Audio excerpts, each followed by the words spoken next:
জি sir. আচ্ছা আমাদের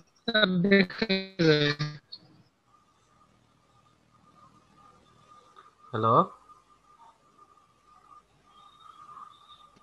দেখা যাচ্ছে স্যার। জি স্যার, দেখা যাচ্ছে। আচ্ছা শব্দ শোনা যাচ্ছে তো? আমার কথা শোনা যাচ্ছে না? ক্লিয়ার আছে সব? জি স্যার, ক্লিয়ার আচ্ছা, স্যার। আমাদের 10 মিনিট পার হয়ে গেছে, আমরা ক্লাস শুরু করি, এরপরে যারা আসবে তারা আসুক, ঠিক আছে? আমাদের আজকে ফোর্থ লেকচার। সর্বশেষ লেকচারে আমরা পড়ছিলাম অ্যানিমেল বাই প্রোডাক্ট এর ক্লাসিফিকেশন, তাদের ডিসপোজাল মেথড, এগুলো নিয়ে পড়ছিলাম। আজকে আমরা পড়বো যে ইফেক্ট আর কি, লাইভ স্টক ওয়েস্টে যে ইফেক্টগুলো আছে সেই ইফেক্টগুলো কি হতে পারে। তো এই ইফেক্টগুলোকে আমরা দুইটা ক্যাটাগরিতে ভাগ করছি। একটা হলো ইফেক্ট অন হিউম্যান হেলথ, আর একটা হলো ইফেক্টস অন ন্যাচারাল এনভায়রনমেন্ট। যে লাইভস্টক ওয়েস্টগুলো যেগুলো প্রডিউস হয়, এই লাইভস্টক ওয়েস্টগুলো এনভায়রনমেন্ট এবং হিউম্যান হেলথের জন্য কি কি ক্ষতি করতে পারে, কিভাবে ক্ষতি করতে পারে, সেগুলো নিয়ে ডিসকাশন। তো এগুলো আমরা সাধারণত নর্মালি আমরা জেনেই থাকি যে এনভায়রনমেন্ট বলতে আমরা কি বুঝি, আমাদের চারপাশে যেগুলো আছে, যেমন বিশেষ করে সয়েল, এয়ার, ওয়াটার, এই পরিবেশ, তিনটা পরিবেশ আর কি। আর হিউম্যান হেলথের উপর ইফেক্ট বলতে যে এই যে যে ওয়েস্টগুলো থাকতেছে, এই ওয়েস্টগুলো বিভিন্নভাবে হেলথকে অ্যাফেক্ট করতে পারে। যেমন হলো অনেক সময় গ্যাস কিছু প্রোডাকশন হয় ফার্মে, যদি আমরা বলি সেখানে কিছু গ্যাস হয়, যে কোনো ফ্যাক্টরি বলে ওখানে কিছু গ্যাস প্রোডাকশন হয়। আবার যেখানে আমরা যে ওয়েস্ট প্রোডাক্টগুলো ডিসপোজ করবো সেখানেও কিছু গ্যাস প্রোডাকশন হতে পারে। তো হিউম্যান হেলথে যে ইফেক্টগুলো, বিভিন্ন ধরনের গ্যাস প্রডিউস হয়। যেমন পোলট্রি ফার্মে আমরা জানি যে পোলট্রি ফার্মে প্রচুর পরিমাণে কি তৈরি হয়, কি গ্যাস তৈরি হয়, কেউ বলতে পারবা? Ammonia gas. অ্যামোনিয়া গ্যাস তৈরি হয়। আর যদি ডেইরি ফার্ম হয় সেখানে কি গ্যাস প্রডিউস হবে? মিথেন। মিথেন গ্যাস প্রডিউস হবে। এগুলো নর্মালি ফার্মে এই গ্যাসগুলো প্রোটেকশন হয়। আবার যেখানে আমরা ওয়েস্ট ডিসপোজ করব সেখানে তাইলে এই গ্যাসের পরিমাণগুলো কি হবে, আরো বেশি হবে আর কি। তো এই যে গ্যাসগুলো আছে এগুলো শরীরের হিউম্যান হেলথের জন্য খুব ক্ষতিকর আর কি, ঠিক আছে? এরপরে আমরা যেটা বললাম যে দ্বিতীয় point, mild to severe health Hazard. Mild to severe health Hazard, health Hazard বলতে এই গ্যাস ছাড়াও আরেকভাবে আমাদের এই ওয়েস্টগুলো ক্ষতি করতে পারে। গত ক্লাসে আমরা বলছি যে এনিম্যাল ওয়েস্ট, বিশেষ করে ডাং এবং ইউরিন অথবা কোনো ইনফেক্টেড এনিম্যাল, এগুলোতে কি থাকতে পারে, মাইক্রো অর্গানিজম থাকতে পারে, বিভিন্ন ধরনের মাইক্রো অর্গানিজম বাস করতে পারে, যেগুলো সরাসরি হিউম্যানকে এফেক্ট করতে পারে আর কি। তখন বিভিন্ন ধরনের হেলথ হ্যাজার্ড তৈরি, হেলথ সমস্যা তৈরি, প্রবলেম তৈরি হয় আর কি, ঠিক আছে? এই কথাটা এখানে বলছে mild to severe health Hazard, বিভিন্ন ধরনের মাইক্রো অর্গানিজম দিয়ে হিউম্যান হেলথকে এফেক্ট করতে পারে। তারপরে হিউম্যানের হেলথে আরেকটা কিভাবে এফেক্ট করতে পারে, এই যে ওয়েস্ট প্রোডাক্টগুলো আছে এগুলো অনেক সময় বিভিন্ন ধরনের চ্যানেলের মাধ্যমে ড্রিঙ্কিং ওয়াটারকে কন্টামিনেশন করতে পারে। যেমন তোমরা জানো, যদি আমরা কোথাও যদি টিউবওয়েল করি, তার আশেপাশে যদি আমরা যদি কোনো ওয়েস্ট ডিসপোজাল সেন্টার করি, তাহলে এই যে অসমোসিস প্রক্রিয়ায় মাটির নিচে ভূগর্ভস্থ পানিতেও এই ওয়েস্ট প্রোডাক্টগুলো মিক্সিং হয়ে যেতে পারে আর কি। আর এই কন্টামিনেটেড ড্রিঙ্কিং ওয়াটার যদি আমরা পান করি, আমাদের ওয়াটার বর্ন কিছু ডিজিজ আছে, সেই ডিজিজগুলো আমাদের এফেক্ট করতে পারে। আর সবচেয়ে বড় ক্ষতি আরেকটা হতে পারে যে অ্যান্টিবায়োটিক রেজিস্ট্যান্স। এমন দেখা যাচ্ছে যে আমরা ওই অ্যান্টিবায়োটিক কোনোদিন আমি খাই নাই, বা একজন পেশেন্ট ওই অ্যান্টিবায়োটিক কোনোদিনও খায় নাই, কিন্তু তার শরীরে ওটা রেজিস্ট্যান্স দেখাচ্ছে। কিভাবে রেজিস্ট্যান্সটা হতে পারে, আমরা যে খাদ্যগুলো গ্রহণ করি এই খাদ্যগুলো প্রোডাকশন করতে গিয়ে আমাদের দেখা যাচ্ছে বিভিন্ন ধরনের কেমিক্যালস ব্যবহার করতে হচ্ছে, বিভিন্ন ধরনের সার আমরা ব্যবহার করতেছি। এই বিভিন্ন ধরনের সার বা কেমিক্যালস এগুলোর মধ্যেই কিছু অ্যান্টিবায়োটিক রেসিডিউ থেকে যায়। মনে করো যে একটা অ্যানিমেলকে আমরা অ্যান্টিবায়োটিক খাওয়াইছি, সেটা অনেক সময় দেখা যায় যে অ্যান্টিবায়োটিক খাওয়ানোর পর পরে অ্যানিমেলকে স্লোটার করে দেওয়া হয়। এই অ্যান্টিবায়োটিকের রেসিডিউ কি থাকে, তার ইন্টেস্টাইনাল কন্টেন্টে থেকে গেল। এই অবস্থায় ইন্টেস্টাইনাল কন্টেন্টগুলো আমরা তখন ফার্মে ব্যবহার করতেছি ক্রপ প্রোডাকশনের জন্য। তাহলে এইভাবে দেখা যাচ্ছে রেসিডুয়াল ইফেক্ট হিসেবে ক্রপের মাধ্যমে আবার হিউম্যান বডিতে চলে আসতেছে। অথবা বিভিন্ন ধরনের পেস্টিসাইড, বিভিন্ন ধরনের ক্রপসের জন্য বিভিন্ন ধরনের অ্যান্টিবায়োটিক বা অ্যান্টিমাইক্রোবিয়াল ব্যবহার করা হয়, সেগুলো হিউম্যান বডিতে চলে আসতেছে আর কি। এভাবে আমাদের দিনকে দিন অ্যান্টিবায়োটিক রেজিস্ট্যান্সটা বেড়ে যাচ্ছে আর কি, ঠিক আছে? এটা হিউম্যান হেলথের উপর একটা বড় ধরনের ইফেক্ট। এরপরে যেটা বললাম যে ইফেক্টস অন ন্যাচারাল এনভায়রনমেন্ট, এটা আমরা সবাই জানি যে ওয়াটার কোয়ালিটি থেকে ডিটারমিনেশন করতে পারে। আর ওয়াটারের কোয়ালিটি যখন খারাপ হয়ে যাবে, তখন ওয়াটারের যে অ্যাকোয়াটিক লাইফ, আমরা যে ফিশ বা আদার্স যে অ্যাকোয়াটিক অ্যানিমেলগুলো আমরা খাই আর কি, সেইগুলোর নর্মাল যে লাইফ সাইকেল, সেই লাইফ সাইকেলগুলো থাকবে না। আমরা যখন ছোট ছিলাম তখন আমরা দেখতাম যে বাড়ির পাশেই বর্ষাকালে প্রচুর মাছ টাছ হইতো আর কি। আমরা আমরা নিজেরাও অনেক সময়, আমি নিজেও ধরছি, আমার বড় ভাই ছোট ভাই যারা আছে সবাই মিলে একসঙ্গে দেখা যাচ্ছে অনেক মাছ পাইতাম। এখন দেখা যাচ্ছে বর্ষাকালে আর এই বাড়ির আশেপাশে মাছ হয় না। আমাদের বাড়িটা ছিল খুব উঁচু জায়গায়, যে জায়গায় পানি সাধারণত বন্যার আসতো না। তারপরে দেখা যেত যে বর্ষা শেষে যে খাল খন্দক গুলো থাকে ওগুলোতে ন্যাচারালি কিছু মাছ হয়ে যেত। তো এই যে বিভিন্ন ধরনের ক্রপ ফিল্ডে আমরা বিভিন্ন ধরনের পেস্টিসাইড, অ্যান্টিমাইক্রোবিয়াল ব্যবহার করার ফলে এই যে অ্যাকোয়াটিক যে life cycle, normal life cycle, এটা নষ্ট হয়ে গেছে। যার কারণে মাছের পপুলেশনটা কমে গেছে আর কি। ধানের ক্ষেতে বা অন্য শস্যের ক্ষেত্রে দেখা যায় যে আমরা প্রচুর পরিমাণে কেমিক্যাল ব্যবহার করতেছি, এই কারণে তাদের নর্মাল লাইফ সাইকেলটা ব্যাহত হয়েছে, তাদের পপুলেশন দিনকে দিন কমে যাচ্ছে আর কি। আমরা যখন ছোট ছিলাম তখন দেখা যেত যে এই সিজনের সময় ছোট ছোট মাছ মানুষ অত বেশি কিনতোই না। আর এখন দেখো ছোট মাছগুলোর, দেশি মাছগুলোর অনেক দাম। রুই, কাতল এগুলো মাছের চেয়ে ছোট ছোট যে মাছগুলো আছে, ট্যাংরা, গুছি, এগুলো মাছের দাম দ্বিগুণ তিনগুণ প্রায়। ঠিক আছে, এইটার কারণটা হলো যে নর্মাল একুয়াটিক লাইফটা এই বিভিন্ন ধরনের কেমিক্যালস এর কারণে নষ্ট হয়ে যাচ্ছে। আর বিভিন্ন ধরনের গ্যাস যে প্রোডাকশন হয়, গ্যাস প্রোডাকশনের মাধ্যমে তো এয়ার পলিউশন হয়ে যেতে পারে, এটা বলার অপেক্ষা রাখে না। সয়েল পলিউশন তো আমরা বললামই আর কি। তো এই মোটামুটি আমাদের লাইভ স্টক ওয়েস্টের ইফেক্ট আর কি। একটা হলো হিউম্যান হেলথ ইফেক্ট, আর একটা হচ্ছে ন্যাচারাল এনভায়রনমেন্টের ইফেক্ট আর কি।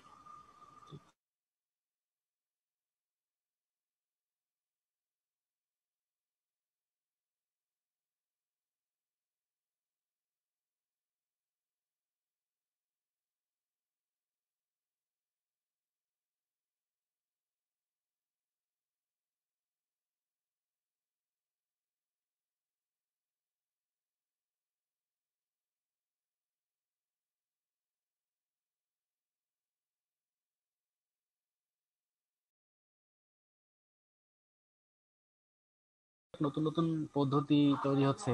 আর একটা সবচেয়ে ভালো খবর হলো যে এখনকার দিনে নতুন একটা ট্রেন্ড, অর্গানিক অর্গানিক ফার্মিং বা অর্গানিক প্রোডাকশনটা একটু করে আস্তে আস্তে হলেও, দেরিতে হলেও আমাদের দেশে একটু করে জনপ্রিয় হচ্ছে।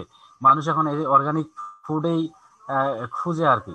তো এই অর্গানিক ফুড খোঁজাটা কিছুটা সামর্থ্যের উপর নির্ভর করে। তারপরে আসার কথা যে একটা সময় দেখা যেত যে আমরা দেখতাম যে মোবাইল যাদের টাকা পয়সা বেশি ছিল তারা ব্যবহার করতো, কম্পিউটার যাদের টাকা পয়সা ছিল তারা ব্যবহার করতো।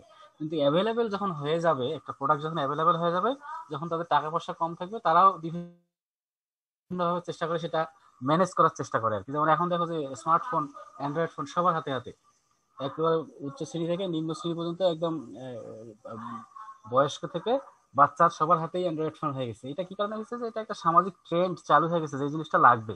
ঠিক আছে, তো যাই হোক, আমরা এরকম আশায় থাকবো যে অর্গানিক ফার্মিং সিস্টেম, বিভিন্ন ধরনের নতুন প্রযুক্তি ব্যবহার করে যদি অর্গানিক ফার্মিং সিস্টেমটা আমরা চালু করতে পারি আর কি, বা চালু হচ্ছে যেহেতু, হয়তো এক সময় হয়ে যাবে, সবাই যদি অর্গানিকের দিকে ঝুঁকে, তাহলে আমাদের দেখা যাচ্ছে কিছুটা এই ফার্মিং এর কারণে যে হেলথ হ্যাজার্ড গুলো হতো সেগুলো থেকে আমরা কিছুটা রক্ষা পাবো।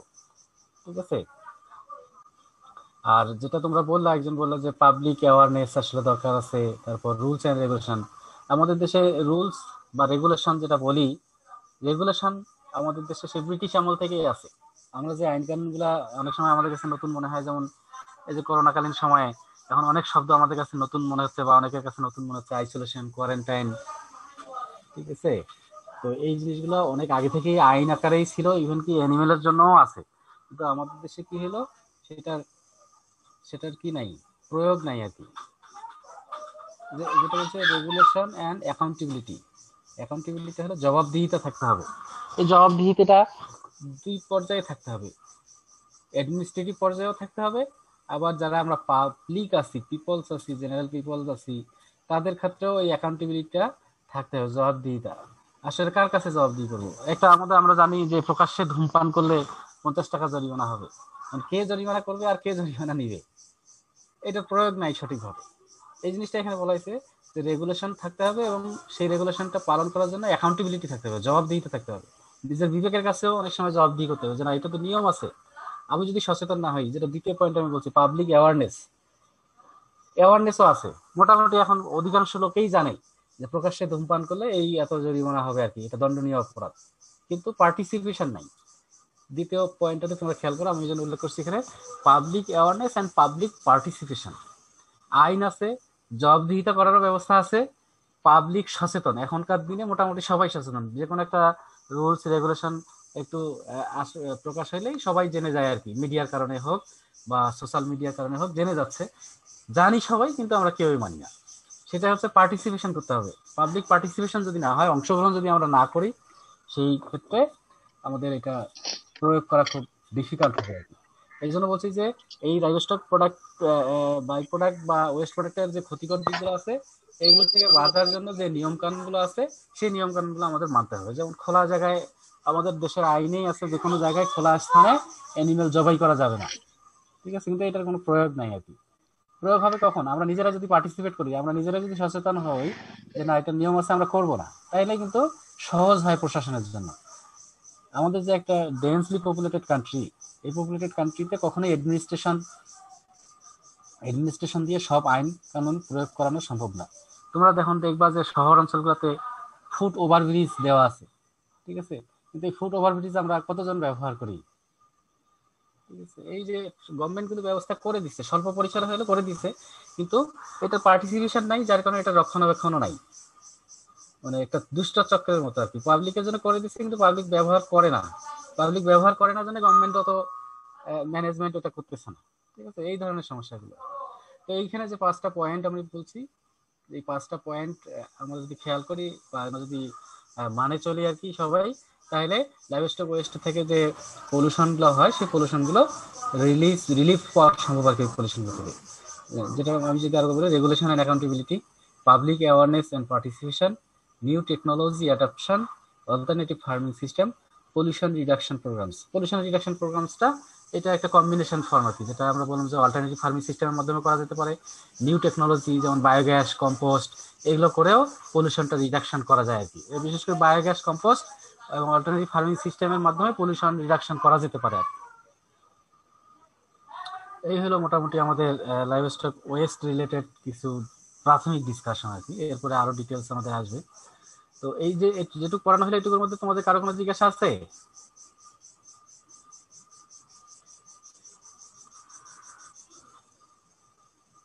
না স্যার। আচ্ছা, এরপরে আসো যে আমরা এর আগের সেমিস্টারে পড়ছিলাম ফ্লিস কি আর উল কি, এটা কি তোমাদের মনে আছে কারো? কেউ একটু বলতে পারবা? জি স্যার। হ্যাঁ, একটু বলো দেখি। স্যার ফ্লিজটা হচ্ছে যে একটা শিপের সমস্ত সমস্ত ইয়ার পরিমাণ, মানে শেয়ারিং করার আগে যতগুলা আছে সবগুলাই, মানে হ্যাঁ, টোটাল অ্যামাউন্ট। টোটাল আর অ্যামাউন্ট একটা শিপ থেকে একবার শেয়ার করলে যে অ্যামাউন্টের ফ্লিসটা পাওয়া যায় আর কি, যে জি স্যার। হেয়ার গুলো পাওয়া যায় বা ফাইবার গুলো পাওয়া যায়, সেটাকে আমরা ফ্লিস বলতেছি আর কি। আর উল্টা হচ্ছে স্যার, হচ্ছে যে আফটার প্রসেসিং, মানে আফটার প্রসেসিং প্রসেসিং, করার পরে। জাস্ট এইটা যেটা বলছে একদম একুরেট কথাটাই বলছে, এবং এটা এক্স্যাক্টলি আর কি। এটা এই জিনিসটা এর আগের সেমিস্টারে আমি বলছিলাম যে আমরা যতদিন স্টুডেন্ট ছিলাম, টিচার হওয়ার আগ পর্যন্ত আমি অতটা বেশি কনফার্ম হতে পারিনি। মানে এক এক জায়গায় এক এক ভাবে ডেফিনেশনটা দেওয়া থাকে। তো এইটার কনসেপ্টটা ক্লিয়ার করার জন্য আমি 4-5টা পয়েন্ট তোমাদের এখানে উল্লেখ করছি, যেটা তোমাদের এক ফ্রেন্ড বললো, ও একেবারেই জিস্ট ফর্মে এক কথায় বলে দিছে, আর এই পয়েন্টগুলো ডিসকাশনের দরকারই নেই আর কি। যে যতক্ষণ পর্যন্ত আমরা প্রোডাকশন বা প্রসেসিং এ যাই নাই, প্রসেসিং এ যাওয়ার আগ পর্যন্ত সেটা ফ্লিস। একটা শিপের বা উল বিয়ারিং যে কোনো অ্যানিমেল হতে পারে, সেই অ্যানিমেলের একবারে যে ফ্লিস গুলা, যে ফাইবার গুলো আসবে শরীর থেকে, সেই শরীরগুলোকে আমরা ফ্লিস বলি। সেটা কতক্ষণ ফ্লিস? যতক্ষণ র অবস্থা থাকবে, যতক্ষণ প্রসেসিং শুরু হয়নি। ওই কথাগুলো এখানে বিভিন্নভাবে লেখা আছে, ঠিক আছে। বিশেষ করে তোমরা এখানে যদি দেখো 4 নম্বর পয়েন্টটাতে, generally when referring to a sheep fleece, this is the term we use when a sheep's hair is still attach to animal's pelt, যতক্ষণ পর্যন্ত চামড়ায় লেগে আছে। While wool is the term used for a sheep's hair has been shorn or cut off, কেটে ফেলা হইলো, মানে কি প্রসেসিং শুরু হয়ে গেল আর কি। এই কেটে ফেলা থেকে শুরু হয়ে গেল প্রসেসিং। এই এই জিনিসগুলোকে বলা হচ্ছে উল। উল বলতে গেলে উল বিভিন্ন প্রসেসিং এর মাধ্যমে যে যেটা আসবে। 3 নম্বর পয়েন্টটাতে তোমরা একটু দেখো, যেখানে আমি বলছি wool and fleece are the same thing, একই জিনিস। Wool and fleece are the same thing, that is if you are talking about the hair shorn from animals, that is turn into the wool fabric. মানে যে hair ফাইবারটা আমরা শীত থেকে শর্ন করতেছি, sharing এর মাধ্যমে নিচ্ছি, সেটা উল হয়ে যাচ্ছে। বডিতে থাকা অবস্থায় সেটা হলো ফ্লিস, বডি থেকে শর্ন করা হলেই সেটা হয়ে গেল উল। 2 নম্বর পয়েন্টটাতে দেখো, fleece is the hair cut of the sheep's body in its raw form. Raw একেবারে যদি আমরা সঙ্গে আরেকটা শব্দে বলি যে র ফর্মে যে ফাইবারটা পাবো সেটা হলো ফ্লিস।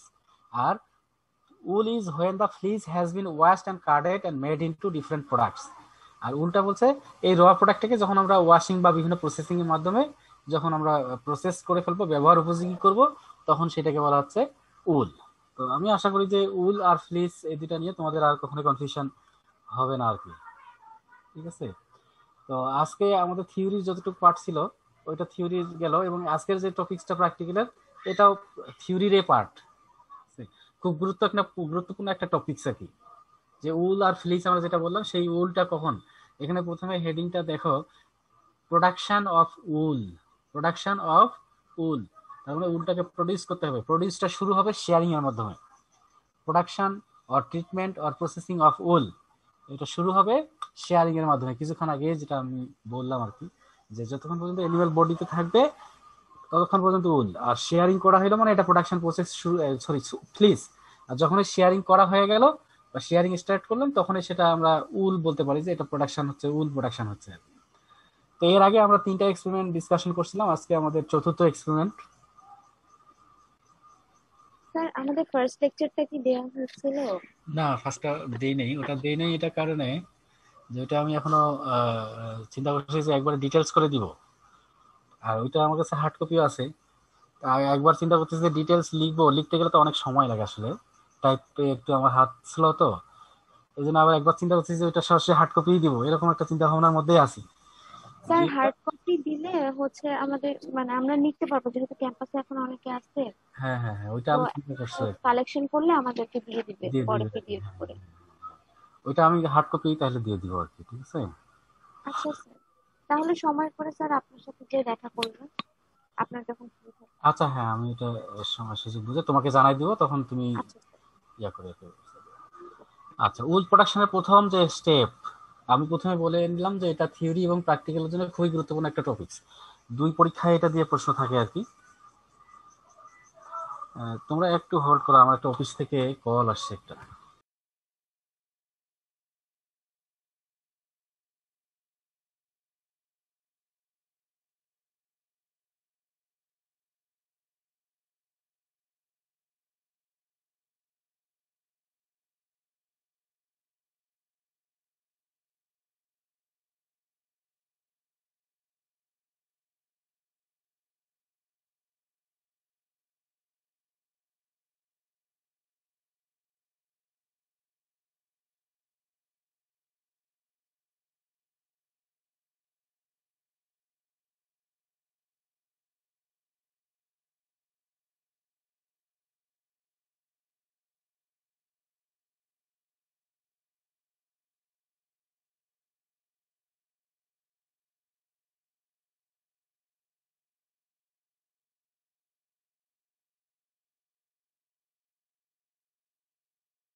হ্যালো, হ্যাঁ, তোমরা শুনতে পাচ্ছ?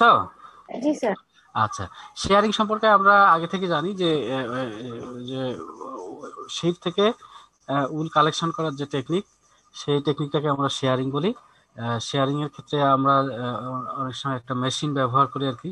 সেই মেশিনটাকে শেয়ারার বলে, এখন বলে আর কি, শেয়ারিং মেশিনও বলে অথবা শেয়ার্স বলে আর কি।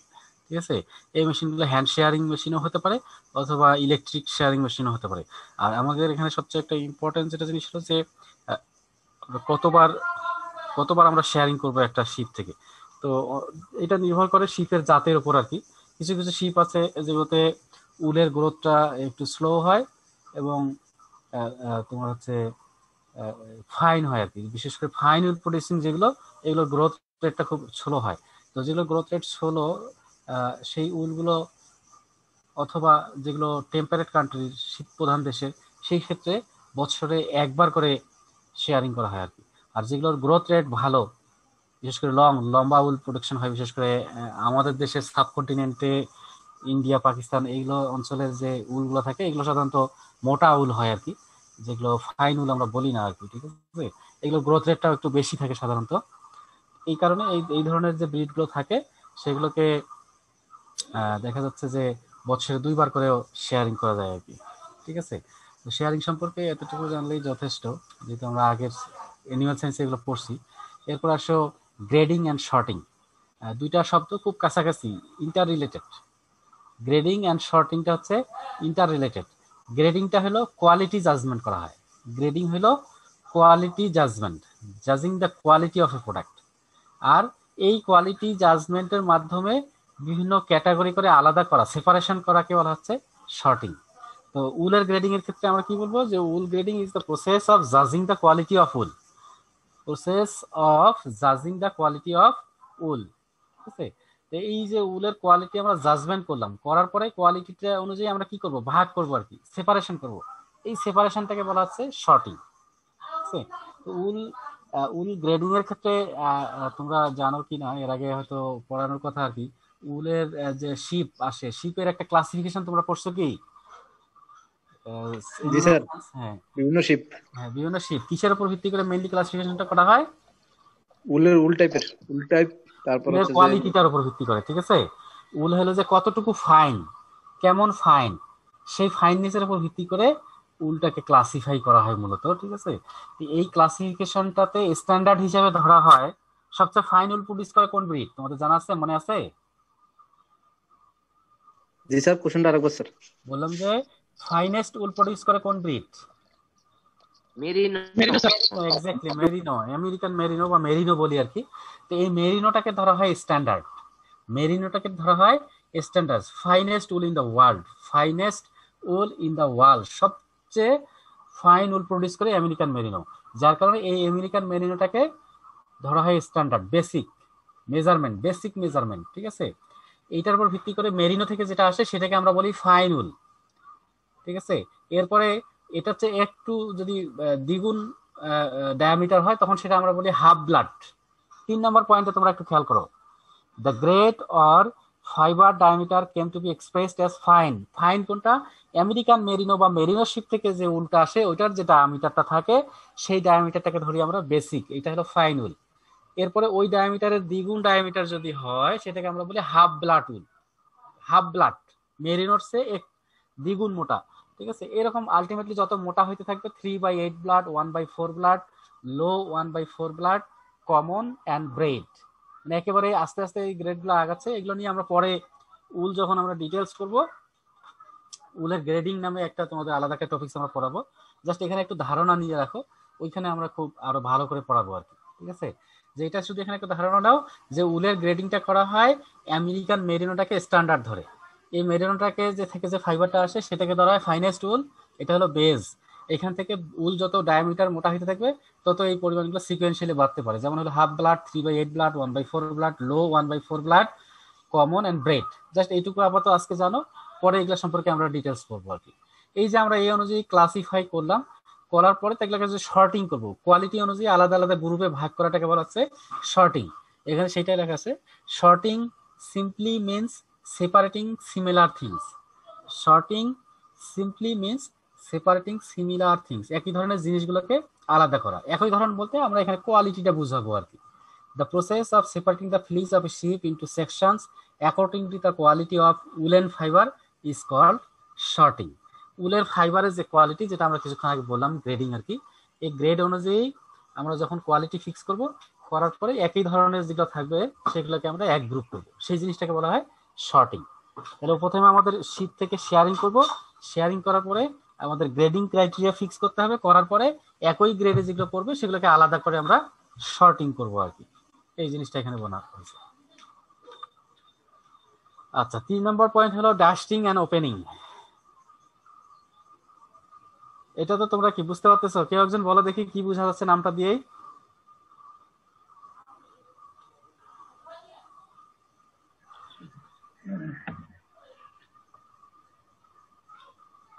ডাস্ট মানে ডাস্ট মানে আমরা তো জানি কি, ডাস্ট মানে কি? ধুলাবালি ধুলোবালি বা remove করতে ইমপিউরিটিস আর কি, যে কোনো ধরনের ইমপিউরিটি। Removal of dust. হ্যাঁ, তাহলে ডাস্টিং হলো একটা প্রসেস, রিমুভাল অফ ডাস্ট। হ্যাঁ, রিমুভাল অফ ডাস্ট। আর ওপেনিংটা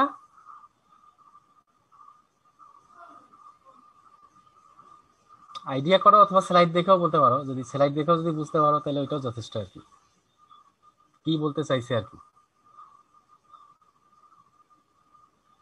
উলগুলো বডিতে, ফ্লিস গুলো বডিতে কিভাবে থাকে?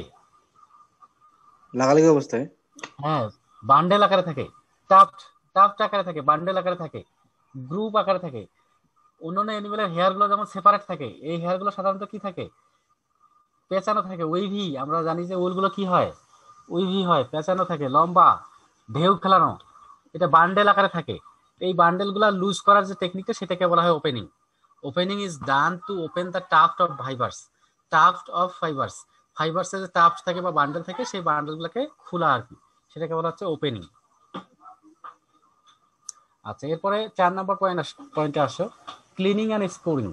যখন আমাদের ভিজিবল যে ইম্পিউরিটিস গুলো থাকলো, ভিজিবল ইম্পিউরিটিস গুলো আমরা রিমুভ করে ফেললাম, বান্ডেল আকারে ছিল, সে বান্ডেল গুলো লুজ করে ফেললাম, খুলে ফেললাম।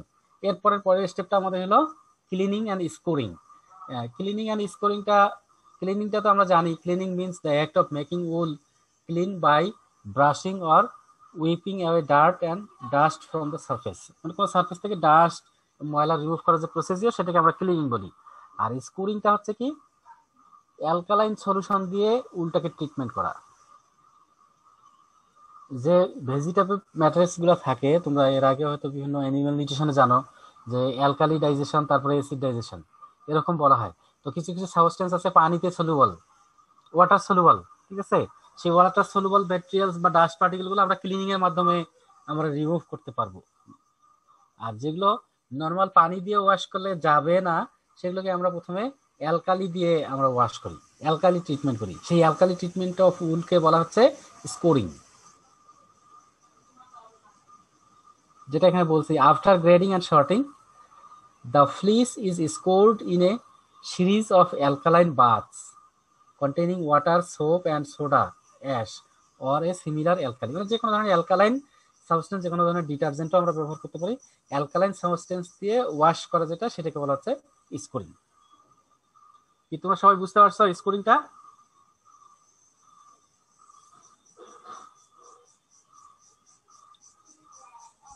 স্কোরিংটা আরেকবার বললে ভালো হতো। স্কোরিংটা একেবারে একটা সেন্টেন্সে আমি বলি, treatment of wool by alkaline solution. Sir treatment of wool by alkaline solution. আমরা বললাম যে অনেক ভেজিটেটিভ ম্যাটেরিয়ালস থেকে অনেক ময়লা থাকে, যেগুলো নর্মাল পানি দিয়ে ধুলে যাবে না, তখন আমরা কিছু অ্যালকালাইন সলিউশন, সাবান, সোপ, ডিটারজেন্ট, এগুলো ব্যবহার করি আর কি। ঠিক আছে, কি বুঝতে পারছো? জি স্যার। আচ্ছা, এই যে ওয়াশ করলাম, স্কোরিং করলাম, এরপরে আমাদের কি করতে হবে, সেটাকে পরবর্তী স্টেপে কাজ করতে গেলে ড্রাইংটা করতে হবে। যেখানে যেখানে ওয়াশিং আসবে, ওয়াশিং এর পরের স্টেপটাই হবে ড্রাইং, ওয়াশিং এর পরের স্টেপেই হবে ড্রাইং। তো ড্রাইংটা আমরা কি করতে পারি, বিভিন্ন ধরনের হিট দিয়ে করি আর কি। হিট দেওয়ার 3টা টেকনিক, তোমরা একটু ফিগারটা একটু খেয়াল করো। ফিগারে একটা ফিগার দেওয়া আছে, কন্ডাকশন, কনভেকশন, রেডিয়েশন। এই 3 টেকনিকে যে কোনো কিছু আমরা হিট করতে পারি, হিটিং করতে পারি বা ড্রাই করতে পারি আর কি। ঠিক আছে, তো এই কন্ডাকশনটা কি, কোনো হিট যখন কোনো কিছু সারফেসে সরাসরি আসে, হাতলটাতে দেখো, এই হাতলটাতে যদি আমরা হাত দেই, হাত দিয়ে অনুভব করি, তাহলে এই হাতলটাতে হিট সরাসরি চলে আসছে, এটা হলো কন্ডাকশন টেকনিক। আর কনভেকশন কি, এই যে একটা পাত্র, লিকুইড গুলো যে মুভমেন্ট হচ্ছে, লিকুইডের মাধ্যমে অথবা গ্যাসের মাধ্যমে যদি কোনো কিছু আমরা হিটিং করি, হিটিং এর মাধ্যমে ড্রাইং করি, তখন সেই হিটিং টেকনিকটাকে বলা হয় কনভেকশন। আর এই যে দেখো চুলা থেকে রে যেটা বের হচ্ছে, রেডিয়েশন দেওয়া আছে আর কি, দূর থেকে হিট দেওয়া, রেডিয়েশনের মাধ্যমে, রে এর মাধ্যমে। তো যে কোনো কিছু মানে যেটা বলছি যে drying is the process of removing water from wool textiles via the application of heat energy. Drying is the process of removing water from wool textiles via the application of heat energy. The 3 methods of transferring heat energy from one object to another are conduction, convection, radiation. Conduction হলো সরাসরি, convection হলো liquid অথবা গ্যাসের মাধ্যমে, আর radiation হলো রে এর মাধ্যমে, রশ্মি এর সাহায্যে। যেটা ছবিটা দেখতে তোমরা ক্লিয়ার বুঝতে পারবা 3টা পদ্ধতি আর কি। এখন আমরা আসি যে কতটুকু পরিমাণ ড্রাই করব, কতটুক ময়েশ্চার থাকে সেটা আমরা বলবো পারফেক্ট। কারণ আমরা জানি যে কোনো কিছু বেশি শুকনা হলে কি হওয়ার চান্স থাকে,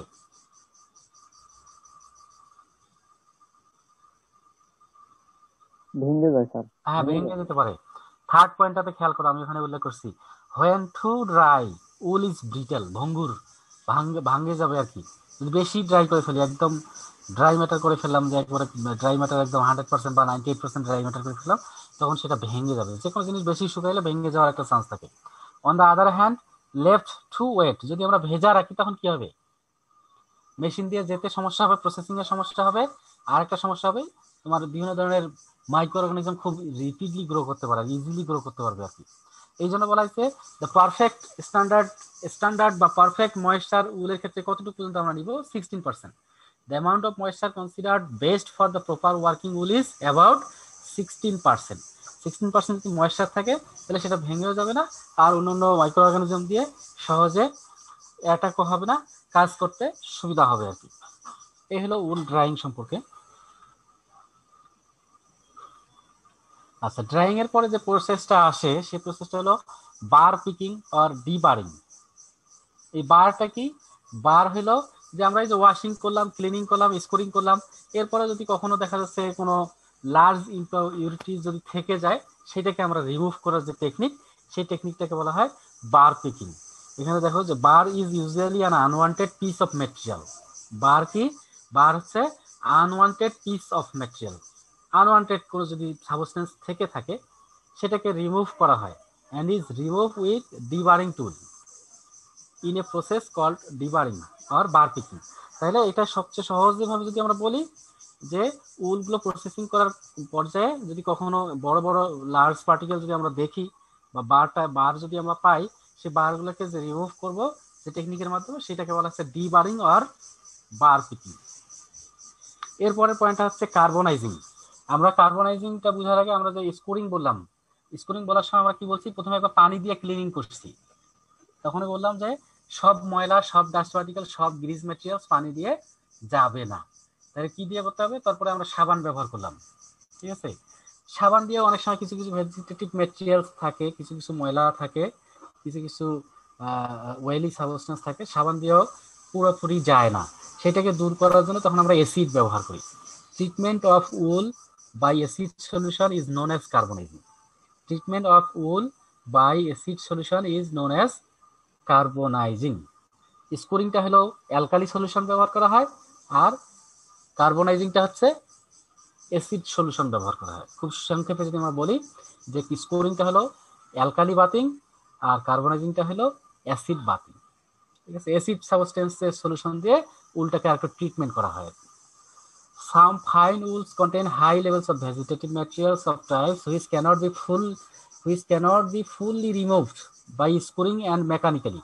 এই যে মেকানিক্যালি মানে কি, বার পিকিং যেটা বললাম, কিছু কিছু ময়লা থেকে যাচ্ছে যেটা রিমুভ করা যাচ্ছে না আর কি, তখন আমরা অ্যাসিড সলিউশন দিয়ে আমরা এটা ট্রিটমেন্টটা করি। Then this type of vegetative matter is remove by chemical means with a strong solution of sulphuric acid. যদি আমরা সংক্ষিপ্ত আকারে বলি, ক্লিনিং হচ্ছে নর্মাল পানি দিয়ে ওয়াশ করব, স্কোরিং হচ্ছে অ্যালকালি সলিউশন দিয়ে পরিষ্কার করব, কার্বনাইজিং হচ্ছে অ্যাসিডিক সলিউশন দিয়ে পরিষ্কার করব।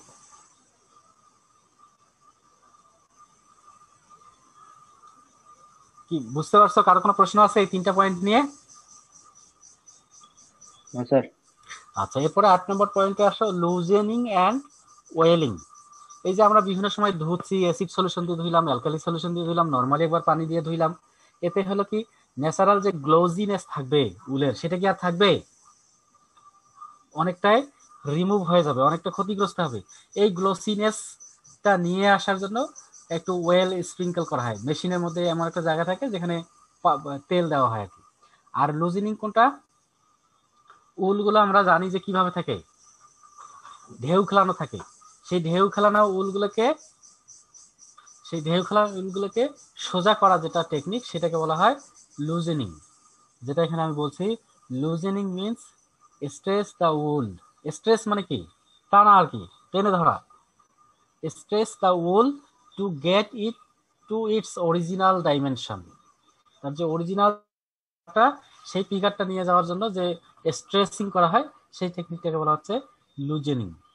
অ্যান্ড ওয়েলিংটা কি বললাম, then it is necessary to lubricate the fibres of wool with oil before further processing.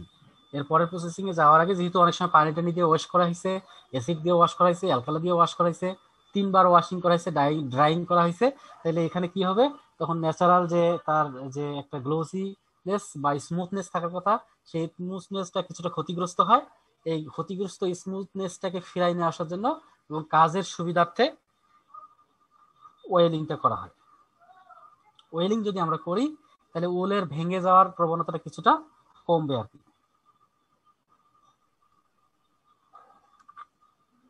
লুজেনিং and wailing, এরপরের স্টেপটা হচ্ছে রাইপেনিং। লুজেনিং অ্যান্ড ওয়েলিং মানে কি, এখানে তো তোমরা খেয়াল করো 8 নম্বর পয়েন্ট পর্যন্ত উলের কিন্তু মোটামুটি সব কাজই শেষ, বেসিক যে কাজগুলো। উল থেকে আমরা কি প্রোডাকশন করতে যাচ্ছি আলটিমেটলি?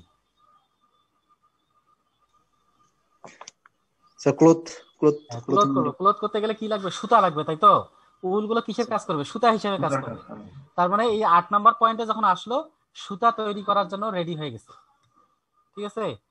এটা আমাদের যে আঁকা বাঁকা ঢেউ খেলানো ছিল সেটাও টান দিলাম, ওয়াশিং করা শেষ, ময়লা আবর্জনা রিমুভ করা শেষ, এরপরে আমাদের কি কাজ, সুতা তৈরির কাজ, ঠিক আছে।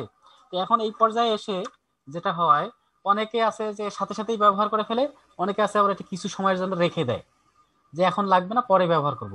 তো এই টার্মটাকে বলা হয় রাইপেনিং। রাইপেনিংটা হলো কি, যে ব্যবহার উপযোগী হয়ে গেছে, এখন হয় ব্যবহার করো, না হলে স্টোর করো, ঠিক আছে। রাইপেন বলতে আমরা কি বলি, যে ম্যাচিউর হয়ে গেছে, এরকম শব্দ না? রাইপেনটা তোমাদের মনে পড়ে? রাইপেন মানে কি? রাইট মানে পাকা, পাকা আর কি। হ্যাঁ, এখানে তো পাকা হবে না, এখানে কি, যে ম্যাচিউর হয়ে গেছে, কাজ করার উপযোগী হয়ে গেছে। এখন হয় আমরা কাজ করব, অথবা আমরা এটা ব্যবহার না করে আমরা রেখে দিতে পারি। সেজন্য আমি সংক্ষিপ্ত আকারে বলছি, when the wool has been welled, মানে যখন তেল দেওয়া হলো, some manufacturer roll it up, rolling করে মানে বল তৈরি করে আর কি, roll it up into ball and keep for further use is. এই প্রসেস যে আসলো, এটা হচ্ছে রাইপেন হয়ে গেল আর কি। এখন আমরা ব্যবহার করতে পারি অথবা স্টোর করে রাখতে পারি। যদি আমরা ব্যবহার করি তাহলে তার পরের ধাপটা হবে কার্ডিং। তারপরের ধাপটা হলো কার্ডিং। এর আগে যে লুজেনিং যেটা বললাম, লুজেনিং আর কার্ডিংটা মোটামুটি সিমিলার প্রসেস। লুজেনিং এ আমরা কি বলছি, উলটাকে স্ট্রেস করে লম্বা করা হয়, আর এখানে যেটা করা হচ্ছে, এখানে একই কাজ করাচ্ছে। তো we fibre are pass through a series of metal teeth. এই যে ওয়াশিং হলো, লুজেনিং হলো, ওয়েলিং হলো, এরপর সুতা তৈরির জন্য এগুলোকে ফার্দার স্ট্রেট করা হয়, একটার সঙ্গে আরেকটা, একটার পিছনে আরেকটা, এরকম করে সাজানো হয় আর কি। দ্য উড লেখা হয়েছে, এটা উল হবে আর কি, এখানে একটু ভুল হয়েছে। The wool fibers are passed through a series of metal teeth to strain the fibers. This process is called carding. এরপর আসো কিছু প্রসেস, সেটা হলো গিলিং এন্ড কম্বিং। এই প্রসেসগুলো কিছুটা কাছাকাছি আর কি। গিলিংটা কি, a series of gilling is carried out to before the combing stage to assist the flowing of the tips. গিলিংটা করা হয় further blending of the wool fibers to produce a homogeneous blend. Homogeneous মানে কি, একই রকম blend, একই রকম মিশ্রণ বা একই রকম তোমার একটা স্টেজে নিয়ে আসার জন্য গিলিং একটা মেশিন, যে মেশিনের সাহায্যে উলগুলোকে আবার শর্টিং করা হয়, করে প্যারালালি প্লেস করা হয়। 2 নম্বর পয়েন্টটাতে খেয়াল করো, প্যারালাইজেশন অফ দ্য ফাইবার্স, একটার পর একটা সাজানো হয়। তারপর 3 নম্বর পয়েন্ট, গিলিং কি কেন করা হয়, ensure the hook shape fibres produce for subsequent processing stage. আমরা ফাইবারগুলো লম্বা করলাম, লম্বা করার পরে একটার সঙ্গে যেন আরেকটা যুক্ত করা যায়, এরকম একটা হুক শেপ স্ট্রাকচার তৈরি হয় আর কি গিলিং এর মাধ্যমে। আমরা কার্ডিং এর মাধ্যমে উলগুলো স্ট্রেট করলাম, সেই স্ট্রেট উলগুলোকে আবার হোমোজেনাস করলাম। হোমোজেনাস মানে কি, একই ধরনের গুলো একই ক্যাটাগরি থাকবে, ঠিক আছে। এরপর প্যারালালি সাজাবে, গিলিং এর মাধ্যমে প্যারালালি সাজানো হবে, এবং সাজানোর সময় এমন ভাবে সাজানো হবে যে প্রত্যেকটা উলের বা ফাইবারের একটা হুক শেপ স্ট্রাকচার তৈরি হবে, যেটা দিয়ে একটার সঙ্গে আরেকটা জোড়া দিয়ে সুতা তৈরি করা সম্ভব আর কি। এই হলো গিলিং।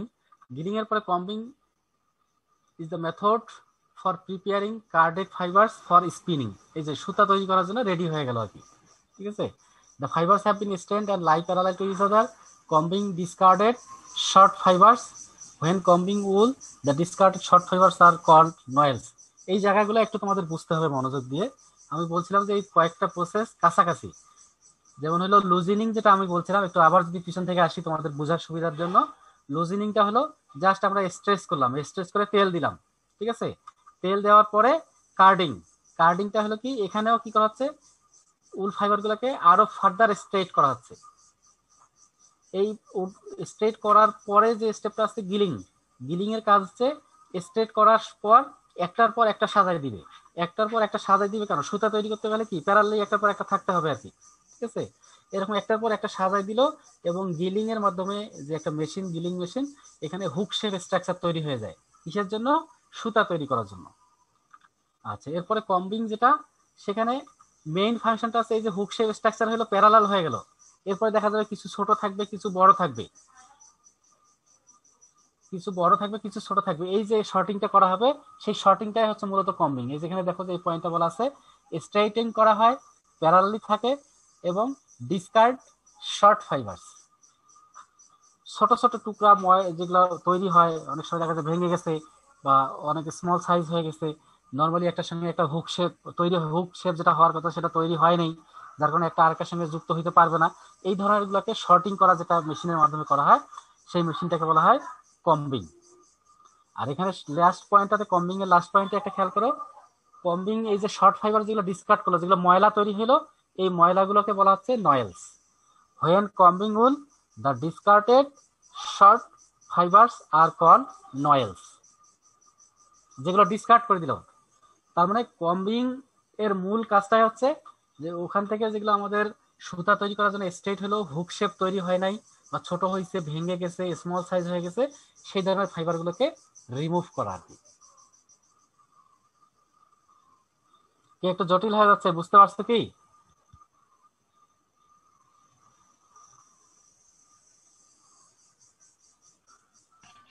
জি স্যার, বোঝা যাচ্ছে। বুঝা গেছে না? আচ্ছা, এরপরে স্পিনিংটা, কম্বিং এর পরে যেটা হলো সেটা হচ্ছে যে স্পিনিং। স্পিনিং কথাটা যদি বাংলা বলি, সুতা তৈরি করা আর কি। Spinning is the process of drawing out and twisting fibres to join them firmly together in a continuous man-made fibre. Fibre তৈরি করার জন্য আমরা একটার সঙ্গে আরেকটা যে টুইস্ট দেবো, জোড়া দিব, সেই জোড়া দেওয়ার টেকনিকটাকে বলা হয় স্পিনিং। সোজা কথায় বললে সুতা তৈরি করা আর কি। সুতা তৈরি করার যে টেকনিক, সেই টেকনিকটাকে বলা হচ্ছে স্পিনিং। এরপরে ওয়েভিং, ওয়েভিংটাকে অনেক সময় নিটিং বলা হয় আর কি, কাপড় তৈরি করা, বুনন। ওয়েভিং কথাটার অর্থ হচ্ছে বুনন, কাপড় বোনা। Weaving is a method of textile production in which two distinct sets of yarns or threads are interlaced at right angles to form a fabric or cloth. কাপড় তৈরি করা। স্পিনিং হলো সুতা তৈরি করা, ওয়েভিং হলো কাপড় তৈরি করা। স্পিনিং হলো সুতা তৈরি করা, ওয়েভিং হলো কাপড় তৈরি করা। আর ফিনিশিং, ফিনিশিং বলতে আমরা যে কোনো ফিনিশিং, যেমন আমরা যদি একটা কোনো ফার্নিচার তৈরি করি, ফার্নিচার তৈরি হওয়া শেষ, এরপরে তখন আমরা ফিনিশিং করি কিভাবে, রং করি, কালার করি, ডিজাইন করি, বিভিন্ন ধরনের নকশা করি, এই ধরনের ফাংশনগুলোকে বলা হয় ফিনিশিং অপারেশন। তো এখানে যেটা আমি বলছি, any process perform to improve the look and performance of the finish textile or clothing. যে যে ক্লোথটা আমরা তৈরি করলাম, এটার লুকটা ভালো করার জন্য, দেখতে দৃষ্টিনন্দন করার জন্য, অ্যাট্রাকটিভ করার জন্য যে ফাংশনগুলো আমরা করব, সেই ফাংশনগুলোকে বলা হয় finishing. Any process perform to improve the look and performance of the finished textile or clothing is known as finishing operation. Finishing ads value to the product. এই ফিনিশিংটা যদি আমরা করি, তাহলে প্রোডাক্টের সেখানে কিছু ভ্যালু যোগ করে, মূল্য বৃদ্ধি করে, and makes it more attractive, useful and functional for the end user. আর সবশেষে আমি বলছি, some finishing techniques such as bleaching, dyeing, printing, calendaring and antimicrobial finish, সেটা আমি বললাম যে বিভিন্ন ধরনের যে কাজগুলো করা হয়, এই ধরনের কাজগুলো করা হয়, আরো অনেকগুলো কাজ করে আর কি। ব্লিচিং, ডাইং রং করা, প্রিন্টিং মানে নকশা করা, ক্যালেন্ডারিং মানে যে আমরা ইস্ত্রি করা বলি আর কি। আবার অনেক সময় দেখা যায় ক্লোদিং এর মধ্যে কেউ কেউ অ্যান্টিমাইক্রোবিয়াল মানে এমনভাবে তৈরি করে, এমনভাবে অ্যান্টিমাইক্রোবিয়াল প্রপার্টিস যেন শো করে আর কি। কিছুদিন আগে তোমরা হয়তো শুনছিলা যে অ্যান্টিভাইরাল ক্লথ তৈরি করছে বাংলাদেশের অনেকেই, ঠিক এই ধরনের ফাংশনগুলো আর কি। তো মোটামুটি এই 14টা পয়েন্ট, শেষের পয়েন্টগুলো স্পিনিং, ওয়েভিং, ফিনিশিং তো খুব সহজ, গিলিং, কম্বিং অ্যান্ড কার্ডিং, এই 3টা পয়েন্ট কিছুটা কাছাকাছি, একই ধরনের কাজ আর কি।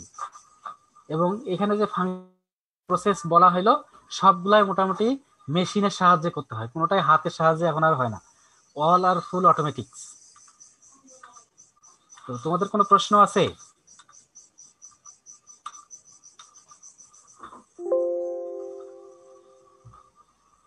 স্যার বাংলাদেশে তো উল প্রোডাকশন তেমন একটা স্যার প্রচলিত না, তো আমরা এটা কেন স্টাডি করি স্যার বেশি?